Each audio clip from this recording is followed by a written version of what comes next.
신율의 뉴스 정면 승부 2부 시작하겠습니다. 1부에 이어서 여의도 청년 정치 계속 이어질 텐데요. 자, 지금 스튜디오에 있는 국민의힘 박민영 대변인, 더불어민주당 박성민 전 최고위원 두 분과 함께하고 있습니다. 자, 이제는 장동혁 의원 얘기를 해야죠. 근데 이분이 장동혁 대표지.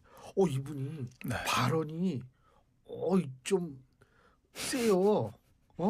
극단적이죠. 조경태 의원, 조경태 의원한테 뭐라 그랬더라? 무슨 결심을 할 수 있다 그랬던가? 네. 그런 식으로 얘기를 하고.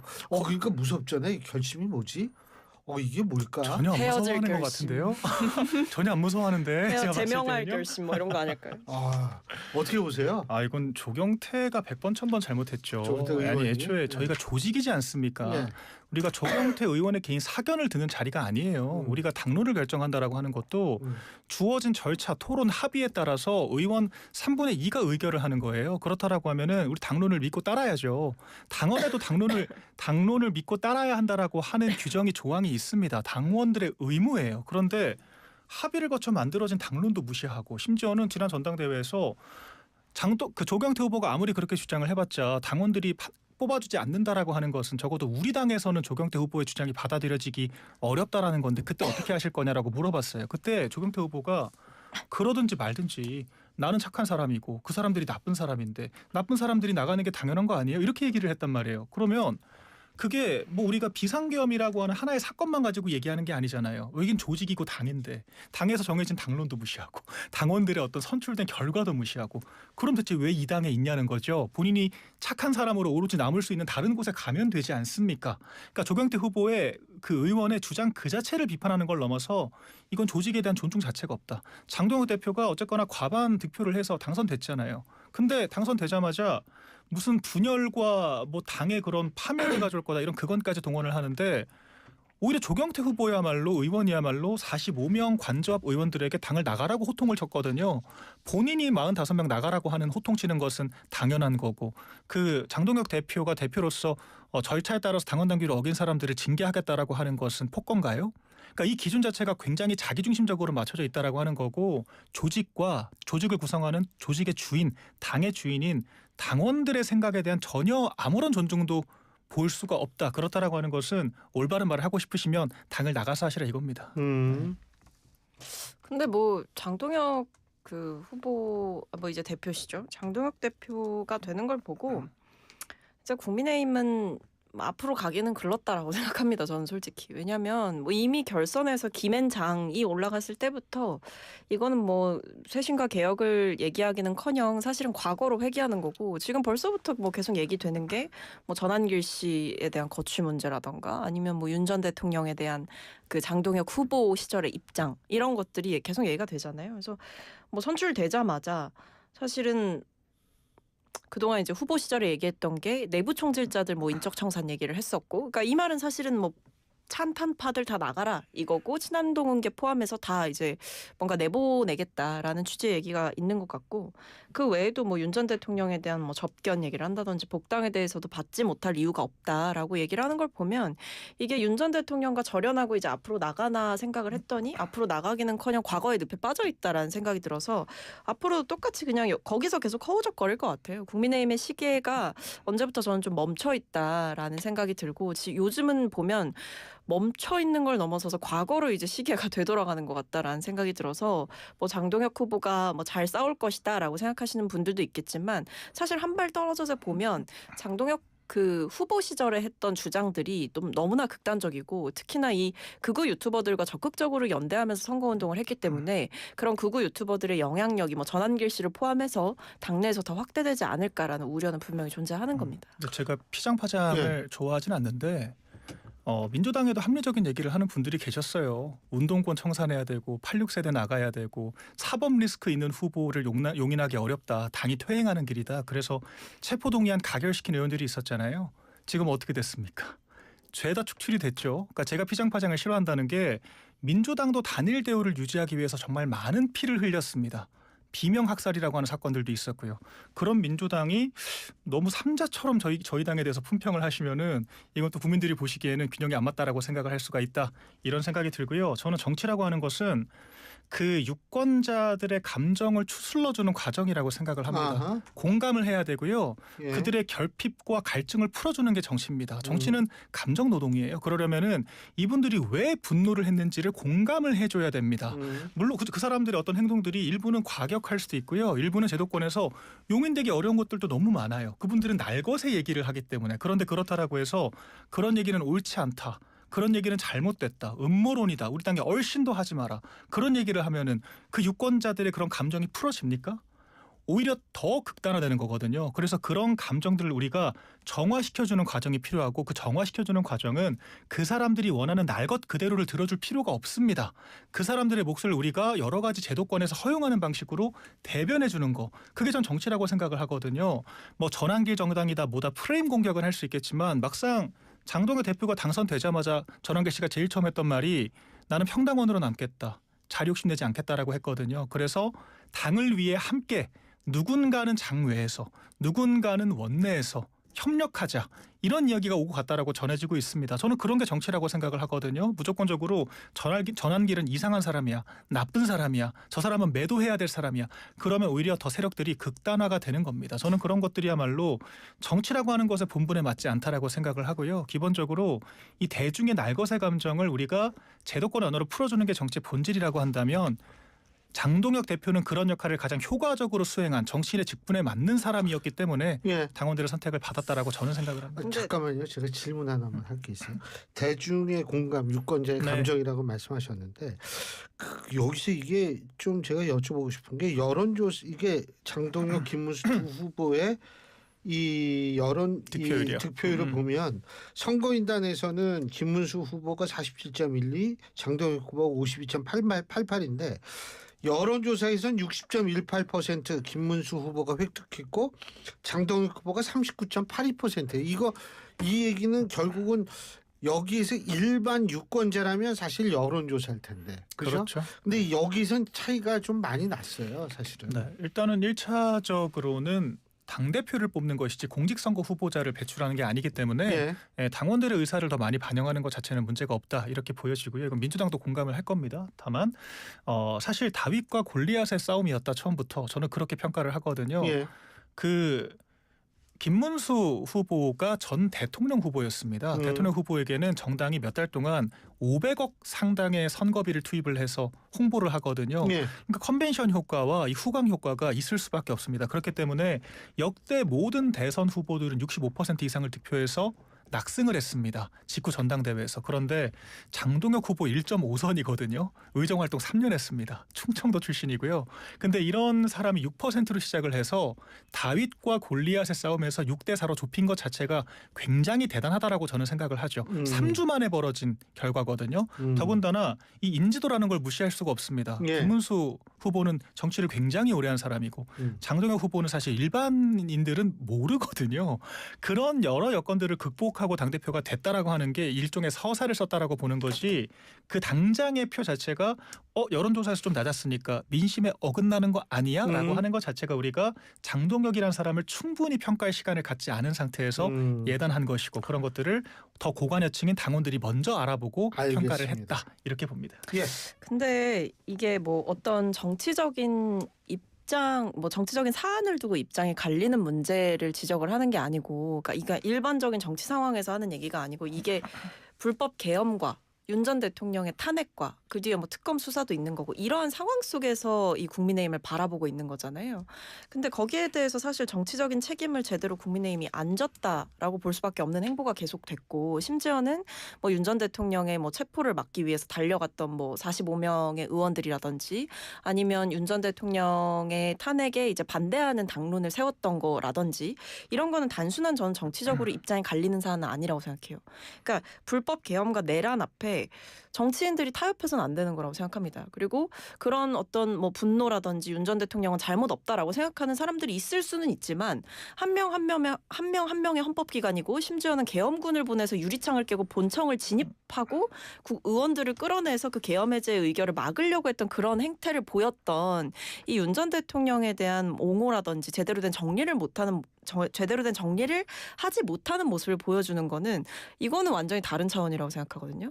그래서 저는 저는 이 헌법을 위반하고 탄핵된 전직 대통령에 대해서 어떤 우호적인 입장을 보이는 사람들이 여전히 당내에서 득세한다라는 거, 그리고 그런 뭐 감정을 가지고 있는 당원들을 자극해서 표를 결집하고 그것을 통해서 또다시 권력을 노리고 이런 행태 자체가 사실은 비상식적이라고 생각해요. 그러니까 뭐 당원들의 마음을 읽고 당원들이 어떤 생각을 하는지를 이해하고 그것을 통해서 정치를 해야 된다라는 것은 표면적으로 보면 굉장히 맞는 말이지만 불법 계엄과 그 뒤에 탄핵과 이런 일들이 있었음에도 불구하고 그 주장에 대해서 어떤 입장을 제대로 정리하거나 대통령과의 관계를 정리하거나 이런 모습을 보이지 못하는 거, 심지어는 과거로 회귀하면서 뭐 부정선거를 주장하는 사람들, 윤어게인을 주장하는 사람들과 손을 잡는다는 거는 정치인으로서의 기본적인 원칙을 저버리는 행위라고 생각을 하기 때문에 뭐 당 내에서는 뭐 여러 가지 역학구도가 있다라고 얘기를 하시겠지만 사실 한 발 떨어져서 봤을 때는 이런 모든 행동이 여전히 윤석열의 늪에 빠져 있다. 뭐 똑같은 행태가 계속 반복되고 있다. 여전히 정리되고 있지 못하다라는 생각이 드는 거죠. 저는 좀 생각이 다른 부분이요. 말씀하세요. 저희가 뭐 윤 전 대통령 그렇다고 옹호를 하는 게 뭐가 있습니까? 윤 전 대통령에 대해서 수사 과정에서 발생한 문제들을 저희는 지적을 하고 있는 것이고요. 오늘 인권위에서도 윤 전 대통령의 방어권을 보장하라고 하는 의결을 했습니다. 그러니까 이런 부분들을 봤을 때 지금 특검이 무리하고 있는 건 맞다라고 저는 보여져요. 규정이 있다라고 해서 그 모든 규정들을 잔인하게 사용하라고 있는 것은 아니거든요. 법의 최후 수단성을 무시하고 있는 게 지금 특검들의 처사다. 이렇게 생각을 하고 저희가 절연이다. 뭐 연을 끊는다 이런 표현 자체가 전 굉장히 상투적이고 심파에 가깝다라고 생각을 합니다. 정치라고 하는 것이 우리 당이 배출한 전직 대통령을 우리가 절연했다라고 선언하고 제명을 하면 절연이 되는 건가요? 저희가 박근혜 전 대통령은 제명을 했지 않습니까 당시에. 그렇다라고 해서 연이 끊어지던가요? 그렇게 되는 게 아닙니다. 그리고 그렇게 하는 것이야말로 책임 정치에 부합하지 않는다라고 생각을 합니다. 윤석열 전 대통령이 잘못한 부분들이 있다면 법의 단죄를 받을 것이고 정치적 책임을 안 졌다라고 하시기에는 이미 저희가 대선을 패배를 했어요. 민주당이 집권을 했고요. 3대 특검이 가동되고 있습니다. 이 이상 무슨 책임을 더 질 수가 있죠? 그 과정에서 저희가 당원들의 아픈 마음을 추스르도록 만들어주고 새로운 구심점을 통해서 희망을 보여드리는 것이 저희 당원들의 당직자들의 책무라고 저는 생각을 하고요. 또한 이게 국가적 관점에서 보더라도 저희 당이 그렇게 해서 당원들과 함께 다시 규합을 해서 건강한 야당으로 거듭나야만 이 정부 여당의 폭거들과 잘못된 국정 행태들을 바로잡을 수 있지 않겠습니까?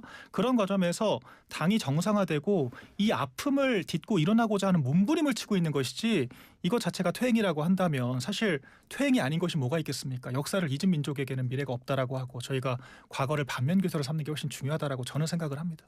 근데 그게 반면교사가 안 이루어지고 있으니까 문제인 것 같아요. 그러니까 이게 뭐 옹호를 안 했다라고 하시지만 사실 그 김용태 비대위원장이 주장했던 것 중에 탄핵 반대 당론을 이제 철회를 하자라는 얘기를 했었는데 그것조차 제대로 이루어지지 않았던 거고, 뭐 김문수 후보도 대선 후보 시절에 이제 본인에게 당무 우선권이 주어졌음에도 불구하고 윤 전 대통령에 대한 최소한의 어떤 제명 조치 이런 것도 안 해서 결국에는 윤 전 대통령 본인이 그냥 스스로 나가는 길을 열어줬잖아요. 그러니까 그런 게 물론 뭐 윤 전 대통령은 어차피 우리가 배출했던 대통령인데 그런 조치를 취한다고 그게 무슨 의미가 있냐라고 할 수도 있지만 국민들이 보셨을 때는 최대한 그러니까 최소한의 어떤 책임을 지는 조치는 필요했다. 의도적으로라도 그런 부분들을 정리하는 모습은 필요했다라는 건데 오히려 이 불법 비상계엄 이후에도 탄핵안 1차 표결이 이제 사실은 국민의힘 의원들이 집단적으로 들어오지 않는 일도 벌어졌었고 그 뒤에도 뭐 탄핵에 반대하는 사람들의 목소리가 곳곳에서 들렸고 체포라든지 이런 과정들에 대해서도 저항하는 의원들도 있었던 거죠. 그러니까 그런 과정들이 있었는데 그 뒤에 도대체 누가 어떤 책임을 지고 어떻게 정리를 했는지 뭐 비상계엄에 대해서 사과하는 거 말고 어떤 윤 전 대통령에 대한 제대로 된 쓴소리라든지 아니면 윤 전 대통령의 행태가 너무나 잘못됐다 이런 얘기들이 당내에서 공식적으로 공감대를 이뤄서 나온 게 저는 별로 없었다고 생각해요. 실질적인 행동과 맞춰봤을 때. 그리고 지금도 이 전한길 씨가 왜 문제가 됐냐. 그러니까 이분이 단순히 장동혁 후보를 지지했기 때문에 문제가 되고 있는 게 아니라 이분이 하는 주장이 뭡니까? 윤 전 대통령을 버렸기 때문에 혹은 더 잘 지키지 못했기 때문에 졌다. 라고 얘기를 하고 있는 거예요. 이건 반면교사라는 게 아니죠. 과거에 윤 전 대통령을 우리가 더 잘 지켰어야 됐고 윤 전 대통령의 행동이 계몽이었다. 계엄이 아니라 계몽령이었다. 이렇게 사실 주장하는 거기 때문에 그런 분들과 손을 잡고 당에서 뭔가 표를 얻어서 당대표가 되는 사람이 나타났다는 게 문제인 거죠. 반면교사를 삼아야 되지만 반면교사를 삼기보다는 과거에 우리가 윤 전 대통령을 제대로 지키지 못했다라는 주장을 하는 사람들과 손을 잡고 적극적으로 선거운동을 벌였던 사람이 당선 당선이 됐다는 거는 반면교사가 전혀 이루어지지 않고 있는 거죠. 이거 제가 좀 반론을 드려야 될 것 같은 게 너무 오히려 비상계엄이라고 하는 사건에 함몰되는 걸 넘어서 그걸로만 자꾸 확대 재생산을 하고 싶어하는 게 민주당 측인 것 같아요. 저희 당에서 많이 노력을 하고 있습니다. 제가 왜 이런 말씀을 드리냐면 대통령 개인의 문제가 아니잖아요. 정당과 대통령, 당정 사이에 발생하는 문제는 오로지 대통령 개인의 책임일 수가 없습니다. 비상계엄에 문제가 있다라고 하면은 대통령이 그런 고립되고 극단적인 의사결정을 하기까지 우리 여당은 제대로 역할을 했는가, 그리고 우리가 뽑은 대통령을 두 번이나 탄핵당하게 만든 정당에 대해서 당원들께서 쓴소리를 하시는 부분들에 대해서 저희가 받아들일 부분들이 있다라고 생각을 합니다. 특히 한동훈 전 대표 체제에서 제대로 된 국정 뒷받침이 안 됐던 것도 사실이고요. 오히려 한 발 더 나가서 당정 관계가 파탄에 이르게 되면서 민주당의 입법 폭거가 전혀 드러나지 못했고 그렇게 모든 상황들이 쌓여서 벌어진 것이 비상계엄 사태라고 생각을 하거든요. 아직 그런데 우리는 그 원인에 대해서는 구체적으로 알 수가 없는 상황이라는 거를 말씀드립니다. 네, 근데 그러니까 이제 계엄을 왜 했는지 뭐 여러 가지 설들이 있는데 그 중에서 한 가지 설을 말씀하시죠. 여러 가지 이제 윤 대통령으로서 가지는 고뇌와 고충이 있었겠죠. 근데 그 과정에서 여당이 제대로 역할을 못한 건 분명한 사실이죠. 그러니까 그런 사실관계들로 인해서 그게 아니더라도 그런 일련의 사태들을 대통령 개인의 책임으로 부를 수가 없는 겁니다. 그렇기 때문에 저희 당이 어떻게 하면 국정을 잘 뒷받침하고 이렇게 당정관계 파탄으로 인해서 이런 사태까지 벌어지는 것을 재발을 막을 수 있을 것인가를 고민하는 게 저는 반면교사라고 말씀을 드리는 거고요. 예. 그렇기 때문에 더더욱 윤석열 전 대통령 개인의 문제로 치부를 하면서 예. 윤석열 대통령과 절연만 하면 모든 게 해결된다라고 생각하는 그런 주장이야말로 단편적이고 무책임하다, 이런 말씀을 드리는 겁니다. 근데 그 정청래 대표가 이제 축하난도 보낸 모양이에요. 예? 그러면 어떻게 뭐 난 사람하고만 악수한다 뭐 이런 차원에서 조금 벗어나는 건가요? 어떻게 근데 보세요? 뭐 의례적으로 보낸 거라고 생각하고요. 아니 그 당 신임 인사자 찾아가는 것도 의례적인 거죠. 근데 아니, 근데- 발생했잖아요. 근데 어쨌든 이제 뭐 국민의힘 전당대회 화환도 보냈어요. 예. 뭐그 의례적인 어떤 기계적인 조치였다고 저는 솔직히 생각을 근데 해요. 제가 이거 여쭤본 게 의례적인 거를 안 한 사람이 갑자기 의례적인 걸 하니까 이거 뭐지 이런 생각이 든다는 얘기죠. 근데 저는 사실 이번에 민주당에서 국민의힘 전당대회 보고 나왔던 그 입장이 사실은 뭐 논평할 가치가 없다라는 취지의 박수현 내용이었다고 수석 네네 대변인이었죠. 기억을 하거든요. 그러니까 이게 국민의힘이 뭐 이번 전당대회를 계기로 해서 새로운 뭐 2막을 열고 나아가는 형태가 아니라 2막의 문을 닫고 다시 1막으로 돌아가는, 다시 1막에 머무르는 그런 모습이었기 때문에 이게 국민의힘이 정말 희망이 없구나라고 민주당은 생각하고 있어요. 그렇기 때문에 사실 뭐 지금 정청래 대표가 의원총회에서 말씀하신 걸 보면 도로 내란당이 됐다라고 이야기를 하셨고 개전의 정이 없으니 정상 참작의 여지도 없어 보인다라고 지적을 했습니다. 그렇기 때문에 이 개전의 정이라는 게 어떤 뉘우치는 마음들을 얘기를 하는 거거든요.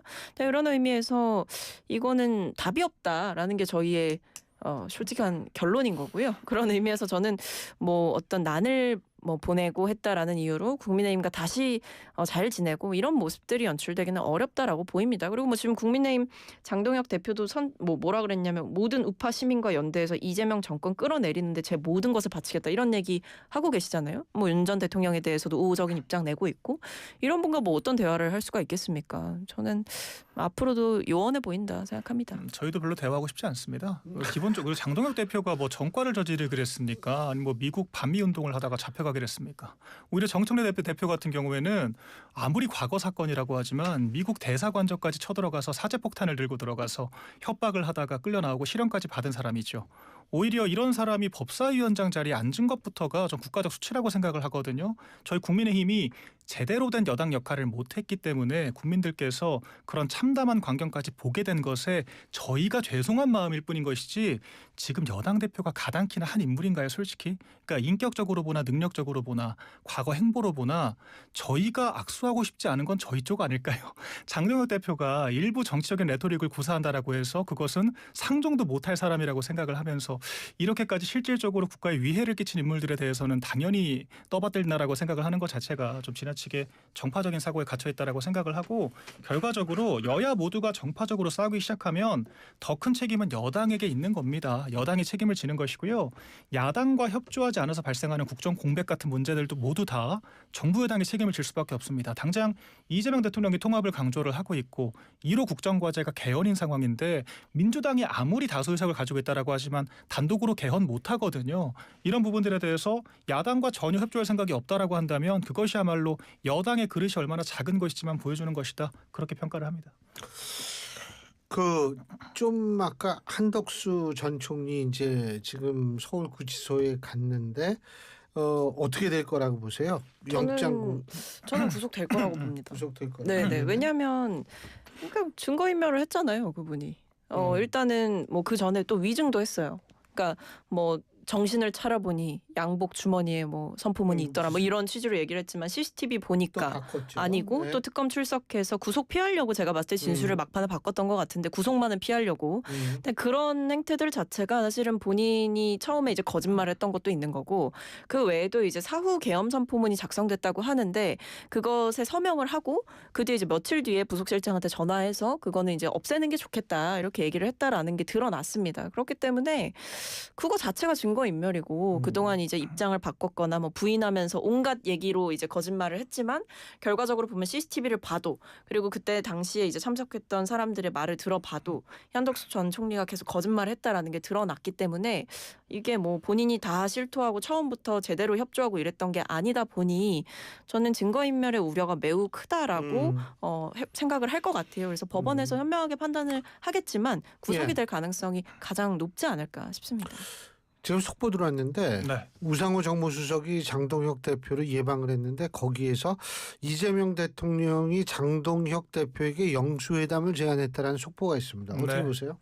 이재명 대통령의 통합 행보가 연장선에 있다라고 보여집니다. 전 높게 평가를 해요. 그러니까 이재명 대통령이 취임 직후부터 저희 야당 지도부와 오찬을 하기도 했었고요.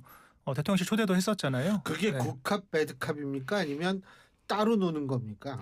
왜 그렇다고 제 보세요? 개인적인 평가로는 이재명 대통령은 그러니까 사실 대통령제가 그렇잖아요. 이미 당선이 됐으면 지금부터 하는 모든 것들이 이재명 대통령의 궤적이자 역사로 남는 거고 지금부터는 정치를 하는 게 아니라 국정을 하는 거잖아요. 그런 관점에서 이제 동기가 달라졌다 이렇게 보여지고 뭐 정청래 대표와의 지금 껄끄러운 관계들 때문에라도 야당 대표와 관계를 잘 만드는 것도 필요하다. 뭐 여러 정무적인 계산도 있다라고 저는 생각을 합니다. 네, 그럼에도 불구하고 뭐 이제 화환을 보내긴 했지만 악수조차 하지 않겠다라고 하는 정청래 대표와 전혀 다르게 영수회담을 즉답적으로 제시를 했다라고 하는 것 자체는 나름대로 파격적이다라고 생각을 하고 여당 대표와는 궤가 다르다라고 하는 거잖아요. 그러니까 이런 부분들에 대해서 저희는 긍정적으로 평가를 합니다. 그리고 영수회담을 통해서 저희가 조금이나마 이제 정부 여당답게 좀 통합의 길로 나아갈 수 있는 그런 자리가 마련됐으면 좋겠습니다. 1분. 저는 뭐 이게 대통령과 정청래 대표 간의 사이가 안 좋아서 생기는 문제는 아닌 것 같고요. 아무래도 이제 정당의 대표와 대통령의 그 책임과 무게는 좀 다르지 않습니까? 그 역할의 전략도 좀 다를 수가 있는 거죠. 그래서 이재명 대통령께서는 지속적으로 야당과의 대화를 해오려고 하셨고 해오셨고 그렇기 때문에 그런 일관된 행보를 보이고 계시다라는 생각이 들고 민주당 입장에서는 반성 없는 국민의힘과의 어떤 정치적인 타협이나 대화가 불필요하다 그리고 불가능하다라고 보는 입장이기 때문에 이것은 정당의 대표와 대통령이라는 자리가 갖는 차이라고 생각합니다. 알겠습니다. 이야, 30초 남았는데 뭐 하고 싶은 얘기 없으세요? 한덕수 뭐 총리 약속이 있다든지. 얘기만 좀 하면 한덕수 총리 짧게만 하면은 주요 임무 종사자도 아니잖아요. 그리고 국무회의 말고는 이 사람을 엮을 만한 건이 없는데 이 사람이 국무총리이기 때문에 불가피하게 인볼브가 된 거지 적극적으로 개입한 게 없는데 구속되기 어렵다라고 저는 생각을 합니다. 사실 뭐 국무회의를 이제 건의하고 이랬던 것 자체가 그거 자체가 약간 적극적으로 대통령을 도우려고 했던 거 아닌가라는 의심이 들만하죠. 알겠습니다. 자, 오늘 두 분 말씀 여기까지 듣죠. 고맙습니다. 감사합니다. 지금까지 더불어민주당 박성민 전 최고위원, 국민의힘 박민영 대변인 두 분과 함께했습니다. 합성목